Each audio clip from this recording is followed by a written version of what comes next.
Hi hello welcome back to my channel భావన. ఈ రోజు అయితే మీ ముందుకు ఒక మంచి వీడియోతో వచ్చేసాను.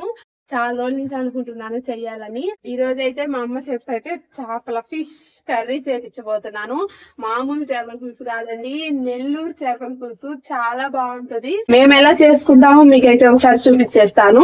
ఖచ్చితంగా చూసేయండి, చాలా బాగుంటుంది. మీకు కానీ వీడియో నచ్చినట్టయితే లైక్ చేయడం మాత్రం, నా ఛానల్ ఫస్ట్ టైం చూస్తున్నట్టయితే సబ్స్క్రైబ్ చేయడం మాత్రం మర్చిపోవద్దు. వీడియో అయితే పూర్తిగా చూసేయండి. ఇక వెంటనే వీడియోలోకి వెళ్ళిపోతే నేను 2 kg చేపలతో అయితే కర్రీ చేయబోతున్నాం. 2 kg చేపలకైతే ఇంత చింతపండు కావాలి. మనకి చింతపండు ఎక్కువే పడుతుంది. మనం చింతపండు ఎక్కువ తీసుకోవడం వల్లనే మనకి పులుసు అనేది కొద్దిగా చిక్కగా ఉంటుంది అనమాట. ఇక ఫస్ట్ అయితే ఈ చింతపండు తీసేసుకొని బాగా కడిగి నీట్ గా కడిగి అయితే నానబెట్టేసుకోవాలి. చింతపండు త్వరగా నానాలనుకుంటే వేడి నీళ్ళైనా పోసి నానబెట్టేసుకోండి. బాగా నానితే చింతపండు రసం త్వరగా వచ్చేసింది, ఈజీగా వస్తుంది. ఇక కర్రీకి అయితే నేను ఆనియన్స్, టొమాటోస్, కరివేపాకు ఇలా అన్ని రెడీ చేసేసుకున్నాను. ముందే కట్ చేసేసుకొని చింతపండు కూడా చూడండి నానిపోయింది బాగా. 2 ఆనియన్స్ 3 టమాటోస్ అయితే తీసుకొని కట్ చేసేసుకున్నాను. ఇక నెక్స్ట్ అయితే మనం పులుసుల పొడి మెయిన్ ఇంగ్రీడియంట్ అన్నమాట. మనకి చేపల పులుసులో ఆవాలు, మెంతులు, ధనియాలు, కొద్దిగా జీలకర్ర వేసి సిమ్ లో పెట్టి ఫ్రై చేసుకొని ఆవాలు చిట్టపట్ట అనేటప్పుడు అయితే తీసేసుకొని పక్కన పెట్టేసుకోండి. నెక్స్ట్ అయితే ఇలా వెడల్పుగా ఉన్న దబర తీసుకొని ఆయిల్ వేసుకోవాలి. ఆయిల్ కాస్త ఎక్కువే పడుతుంది చేపల పులుసులో, నీసు వాసన రాకుండా ఉంటుంది అనమాట.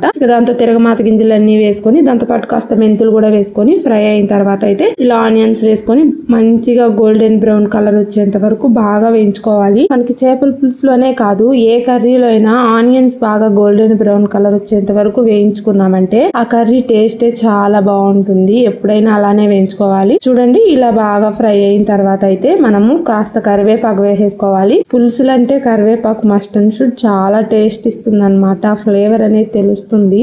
కరివేపాకు కూడా చిట్టపట్టలాడుతూ బాగా ఫ్రై అయిన తర్వాత అయితే నెక్స్ట్ మనం టొమాటోస్ యాడ్ చేసేసుకోవాలి.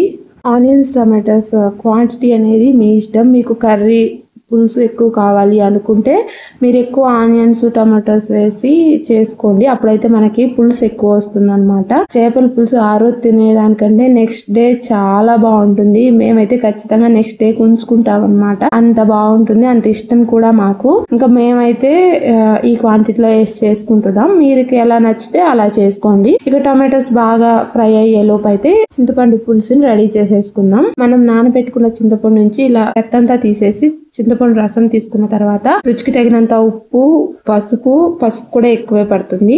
1.5 స్పూన్ పసుపు, కారం అయితే మేము 4 స్పూన్స్ వేసుకున్నాం. కారము పులుపుకి తగ్గట్టు వేసుకోవాలన్నమాట.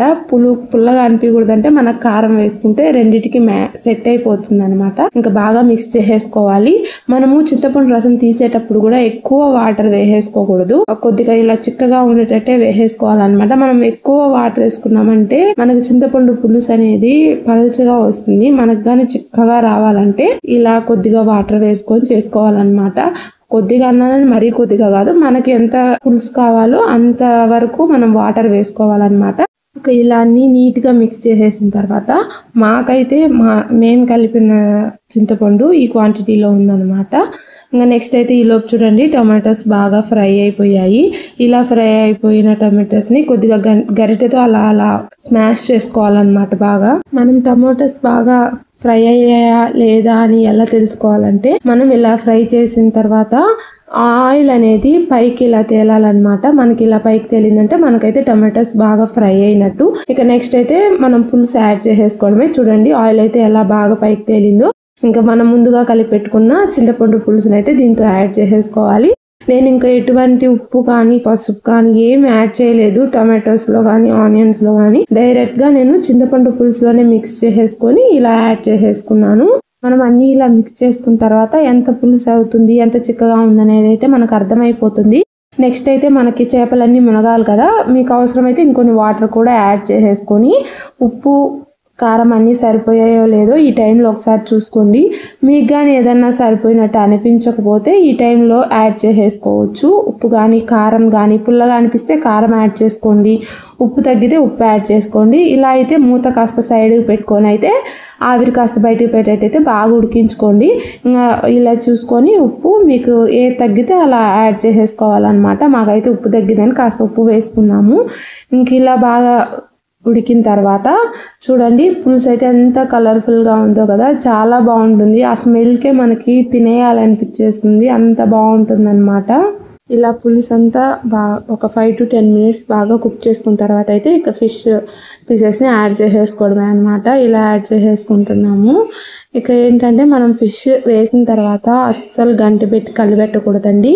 స్టార్టింగ్లో అయితే కొద్దిగా కలిపెట్టుకోవచ్చు, కానీ ఇక అవి కాస్త కుక్ అయినప్పుడు పెట్టామంటే ఖచ్చితంగా చిదిరిపోతాయి ముక్కలు. ఇక చూడండి పులుసు అయితే ఖచ్చితంగా బాగా సరిపోయాయి. ఫిష్ కూడా ఇవైతే 2 kg చేపలు. మేమైతే ఎప్పుడు గండి చేపలు తీసుకుంటాం. ఎందుకు గండి చేపలే తీసుకుంటామంటే పిల్లలు ఉన్నారు కదా, ముళ్ళు తక్కువ ఉంటుంది, అందులో టేస్ట్ కూడా సూపర్గా ఉంటుంది. ఇంక ఇలా అంతా ఒకసారి అలా కలిపెట్టేసుకొని ముక్కలన్నీ పులుసులో మునిగిన తర్వాత అయితే మనం మూత పెట్టేసుకోవాలి. మూత పెట్టుకొని కుక్ చేసుకోవాలి. ఇప్పటి నుంచి కాస్త మీడియం ఫ్లేమ్లో కుక్ చేసుకోండి.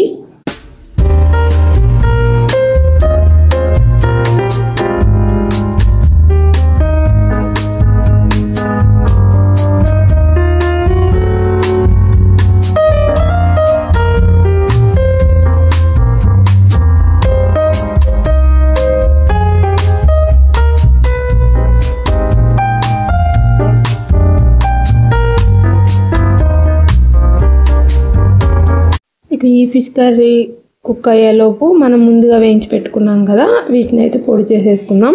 ఫస్ట్ అయితే ఒక మిక్సీ జార్లోకి అన్నీ తీసేసుకొని మనం తీసుకున్న ధనియాలు, ఆవాలు, మెంతులు, జీలకర్ర అన్నీ తీసుకొని పొడి చేసేసుకోవాలి. చూడండి ఇలా ఫైన్గా పొడి చేసుకున్న తర్వాత ఇప్పుడుకైతే మనకి చాలాసేపు అయింది, ఒక 10 minutes అలా అయింది. ఫిష్ చాలా వరకు కుక్ అయ్యే ఉంటుంది. ఇక ఫైనల్గా ఇలా మూత తీసేసుకొని ఈ పొడిని యాడ్ చేసేసుకోవాలి. ఈ పొడి అయితే చేపల పులుసుకి మంచి టేస్ట్ ఇస్తుంది అనమాట. ఎంత మంచి టేస్ట్ ఇస్తుందంటే అసలు చేపల పులుసు టేస్టే మారిపోతుంది ఈ పొడి వల్ల. చాలా ఇంపార్టెంట్ థింగ్ అనమాట ఈ పొడి అనేది చేపల పులుసుకి. చూడండి మనం ఇలా అయితే కదుపుకుంటూ ఉండాలి, అంతేగాని గరిటె మాత్రం అస్సలు పెట్టకూడదు. ఇక 80% కర్రీ రెడీ అయిపోయింది అనుకున్నప్పుడైతే మనం ఈ పొడి యాడ్ చేసేసుకోవాలి.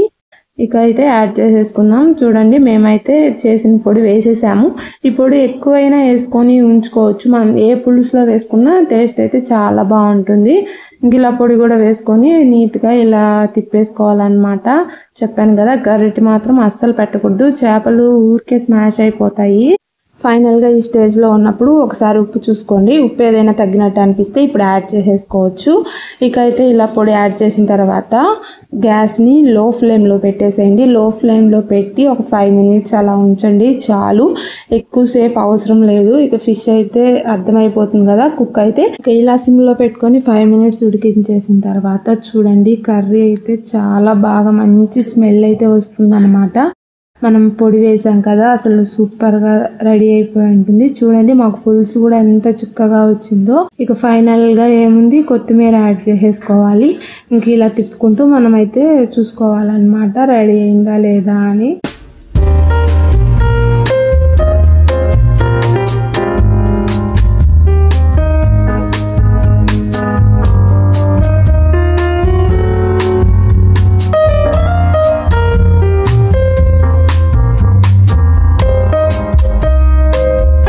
కొత్తిమీర యాడ్ చేసుకున్న తర్వాత గ్యాస్ ఆపేసేసేయాలి. ఇక కర్రీ అయితే రెడీ అయిపోయినట్టు.